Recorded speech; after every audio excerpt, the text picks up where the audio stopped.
18 अप्रैल 2008 बेंगलुरु का एक भरा हुआ स्टेडियम, लाखों लोग टीवी के सामने। सब कुछ सामान्य लग रहा था, लेकिन उस दिन जो होने वाला था वो सिर्फ एक क्रिकेट मैच नहीं था। वो एक ऐसे खेल की शुरुआत थी जिसमें बैट और बॉल से ज्यादा पैसा, ताकत और सत्ता का खेल चलने वाला था। और सबसे चौंकाने वाली बात यह थी कि इस पूरे खेल का मास्टरमाइंड कुछ सालों बाद भारत छोड़कर भागने पर मजबूर हो गया। तो आखिर उस रात क्या हुआ था? कैसे एक सपना इतना बड़ा बन गया और फिर उसी सपने ने अपने ही क्रिएटर को बाहर कर दिया? ये है इंडियन प्रीमियर लीग की असली कहानी। कहानी शुरू होती है साल 2007 से, जब भारत ने पहली बार T20 वर्ल्ड कप जीता और पूरे देश में एक नई ऊर्जा दौड़ गई। लोगों ने देखा कि क्रिकेट अब सिर्फ 5 दिन का टेस्ट मैच या 50 ओवर का खेल नहीं रहा, बल्कि सिर्फ 3 घंटे में भी रोमांच पैदा किया जा सकता है। युवाओं को ये फॉर्मेट बेहद पसंद आया। स्टेडियम भरने लगे, टीवी पर रिकॉर्ड टूटने लगे। लेकिन जहां एक तरफ ये जीत गर्व की बात थी, वहीं दूसरी तरफ क्रिकेट की दुनिया में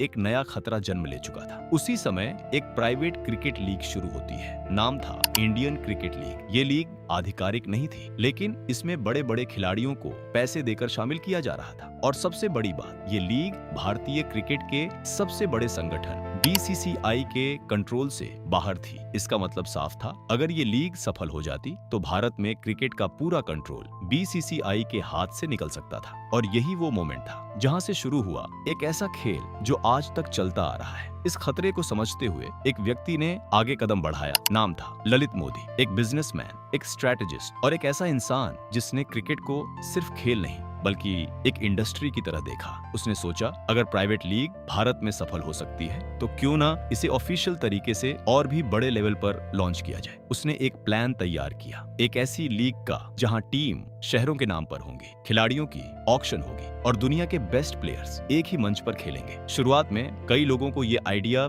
रिस्की लगा। क्रिकेट में फ्रेंचाइज सिस्टम, प्लेयर्स की बिडिंग, बॉलीवुड और बिजनेस का मिक्स, ये सब कुछ नया था और खतरे से भरा हुआ भी। लेकिन खतरा जितना बड़ा था, मौका भी उतना ही बड़ा। आखिरकार इस प्लान को मंजूरी मिल गई और यहीं से एक ऐसी जर्नी शुरू हुई जिसने आने वाले सालों में क्रिकेट को पूरी तरह बदल दिया। लेकिन कहानी अभी शुरू ही हुई थी, क्योंकि आगे जो होने वाला था वो किसी फिल्म से कम नहीं था। सिर्फ 2 महीने, इतने कम समय में एक पूरी लीग को खड़ा करना लगभग नामुमकिन था। लेकिन फिर भी कुछ ऐसा हुआ जिसने दुनिया को हैरान कर दिया। प्लेयर्स की बोली लगी, करोड़ों रुपए में टीम्स बिक गई और पहली बार क्रिकेट एक एंटरटेनमेंट इंडस्ट्री बन गया। सिर्फ 2 महीने, इतने कम समय में एक पूरी क्रिकेट लीग को खड़ा करना लगभग नामुमकिन था। लेकिन ललित मोदी के पास सिर्फ एक आइडिया नहीं था, उसके पास एक विजन था। एक ऐसा विजन जो क्रिकेट को एंटरटेनमेंट, बिजनेस और ग्लैमर के साथ जोड़ने वाला था। फरवरी 2008 दुनिया ने पहली बार एक ऐसा सीन देखा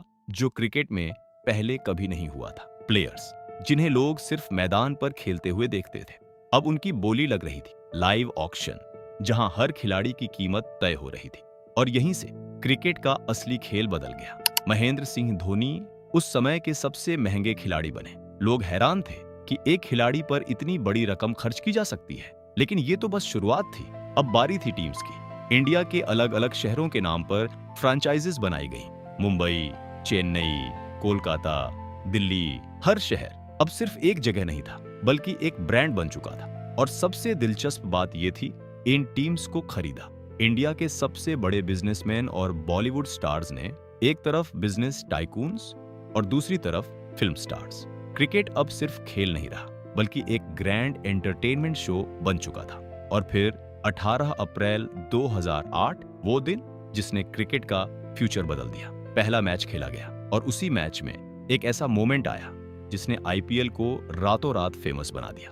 ब्रेंडन मैककलम, एक ऐसा नाम जिसे उस रात के बाद पूरी दुनिया जानने लगी। उन्होंने सिर्फ 73 गेंदों में 158 रन बना दिए।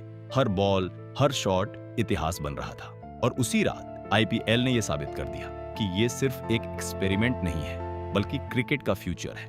पहला सीजन खत्म होते होते इंडियन प्रीमियर लीग एक ग्लोबल फिनोमिनन बन चुका था। टीवी रेटिंग्स रिकॉर्ड तोड़ रही थी, स्टेडियम्स खचाखच भरे थे, स्पॉन्सर्स लाइन में खड़े थे।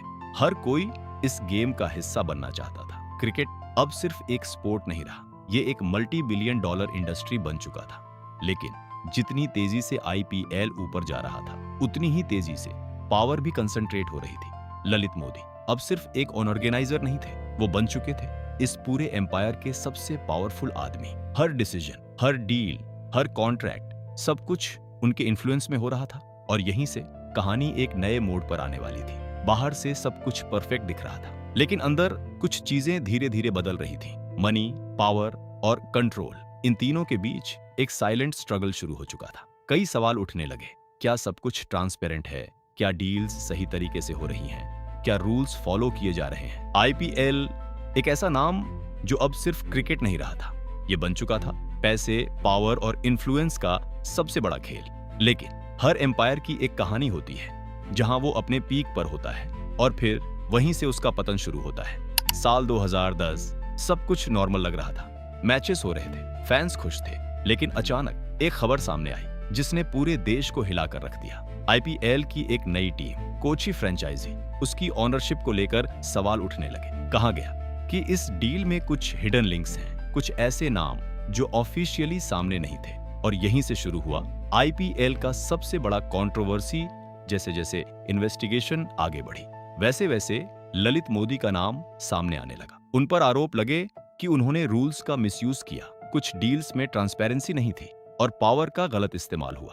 अब सवाल सिर्फ एक फ्रेंचाइज का नहीं था, पूरा सिस्टम क्वेश्चन में आ गया था। और फिर वो दिन आया जिसकी किसी ने उम्मीद नहीं की थी। बीसीसीआई ने एक्शन लिया, ललित मोदी को सस्पेंड कर दिया गया, इन्वेस्टिगेशंस शुरू हुई, उनसे जवाब मांगे गए। लेकिन इससे पहले कि सब कुछ क्लियर हो पाता, एक शॉकिंग घटना हुई। ललित मोदी भारत छोड़कर विदेश चले गए और तब से लेकर आज तक वो भारत वापस नहीं आए। एक ऐसा इंसान जिसने आईपीएल जैसा एम्पायर बनाया, वो खुद अपने ही बनाए हुए सिस्टम से बाहर हो गया। लेकिन कहानी यहीं खत्म नहीं हुई, क्योंकि आईपीएल किसी एक इंसान का नहीं था, ये बन चुका था एक सिस्टम, एक ब्रांड, एक ऐसी मशीन जो अब खुद चल सकती थी। कंट्रोवर्सीज के बावजूद इंडियन प्रीमियर लीग रुका नहीं, हर साल और बड़ा होता गया। नई टीम्स, नए प्लेयर्स और करोड़ों फैंस। लेकिन इस चमक धमक के पीछे आज भी कई सवाल छुपे हैं। क्या सब कुछ सच में ट्रांसपेरेंट है? क्या पावर का मिसयूज आज भी होता है? क्या पैसा अब भी इस गेम को कंट्रोल करता है? इन सवालों के जवाब शायद आज भी पूरी तरह सामने नहीं आए हैं। आईपीएल एक ऐसा प्लेटफॉर्म जिसने क्रिकेट को बदल दिया, प्लेयर्स को करोड़पति बना दिया और फैंस को एंटरटेनमेंट का नया लेवल दिया। लेकिन इसके पीछे की ये कहानी हमें ये भी सिखाती है कि हर बड़ी सफलता के पीछे एक कॉम्प्लेक्स गेम चलता है, जहां सिर्फ टैलेंट नहीं बल्कि पावर, पॉलिटिक्स और पैसा भी अपना रोल निभाते हैं। तो अगली बार जब आप आईपीएल का कोई मैच देखें तो याद रखिएगा, ये सिर्फ एक खेल नहीं है, बल्कि ये एक ऐसा गेम बन चुका है जिसकी कहानी मैदान के बाहर लिखी जाती है।